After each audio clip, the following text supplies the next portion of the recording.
Matrix A दे रखा है जिसका साइज है 4/5 और एक कॉलम वेक्टर जिसको x से रिप्रेजेंट किया गया है, ये आपका साइज है 5x1 का, इसको आप कॉलम वेक्टर कह सकते हैं।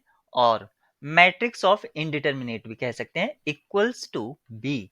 यहाँ पर बी जो है कोई फिक्स्ड 4/1 का मैट्रिक्स है, ये भी आपका एक रो मैट्रिक्स है, या आप इसको कह सकते हैं क्योंकि ये भी कॉलम आएगा तो ये भी आपका कॉलम मैट्रिक्स है, रो नहीं होगा कॉलम होगा। आपको यहाँ पर एक मैट्रिक्स R दिया गया है, यानी कि अगर हम A पर एलिमेंट्री रो ऑपरेशन लगाते हैं तो ये R में रिड्यूस हो जाता है। और यहाँ पर C और D दो आपको सोल्यूशन दे रखे हैं, किसके? System AX equals to B के। सोल्यूशन का मीनिंग है कि वो सारी जो सिस्टम लीनियर सिस्टम यहाँ से जनरेट होगा हर एक इक्वेशन को सेटिस्फाई करेंगे, किसी एक दो या तीन को नहीं। अगर कोई मान लीजिए सभी इक्वेशन को सेटिस्फाई नहीं करता है तो हम उसको उसका सोल्यूशन नहीं कहेंगे। लेकिन यहाँ पर कहा है कि सोल्यूशन है, तो आर सी इक्वल्स टू हमें क्या मिलेगा? हमें बी मिलना चाहिए, R C equals to B मिलना चाहिए, और आर डी इक्वल्स टू ये भी हमें क्या मिलना चाहिए? मैट्रिक्स बी मिलना चाहिए, क्योंकि सोल्यूशन की तो बात तभी कर सकते हैं हम। अब हम यहाँ पर आर सी को अगर मल्टीप्लाई कर देते हैं, क्योंकि ये दोनों ही सोल्यूशन है, तो मैं यहाँ से लिख सकता हूँ R C equals to R D, और जो यहाँ पर कॉलम मैट्रिक्स डी में यूज हुआ है जेड, वहां से उसकी वैल्यू फाइंड आउट हो जाएगी। तो सबसे पहले R C equals to B, अगर मैं ये फर्स्ट इक्वेशन को यूज करता हूं तो मुझे मल्टीप्लाई करने पर क्या मिलेगा? 1 -4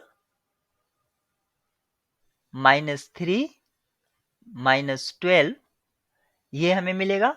और सेकंड सेकंड रो एंट्री क्या मिलेगी? वो हमें मिलेगी 5, और बाकी सभी एंट्री क्या होंगी? हमारी 0 होंगी। तो ये था 5, 1 2 3 4 5, इस तरह से हमें ये फर्स्ट कॉलम मिलेगा। और अगर मैं आर डी को मल्टीप्लाई करता हूं तो आर डी को मल्टीप्लाई करने पर मुझे क्या मिलेगा? पहला जेड -6 -4 -15 ये मिलेगा, और सेकेंड एंट्री मुझे मिलेगी 5, फिर सभी एंट्री 0 मिलेंगी, जैसे कि आपने उसमें देखा था। अब इन दो मैट्रिक्स को आपको सॉल्व करना होगा, क्योंकि हम मैट्रिक्स को सॉल्व कर सकते हैं मैट्रिक्स की इक्वालिटी के कंसेप्ट से। तो यहां से मैं लिख सकता हूं 1 -4 -3 -12 -15 -19, और ये हो जाएगा -18 इक्वल्स टू जेड -10 -25। यहां से अगर मैं जेड का वैल्यू फाइंड आउट करता हूं तो वो क्या होगा? जेड इक्वल्स टू 25 -18, और यहां से मुझे इसका वैल्यू 7 मिलेगा, यानी कि आपका ऑप्शन डी करेक्ट होगा।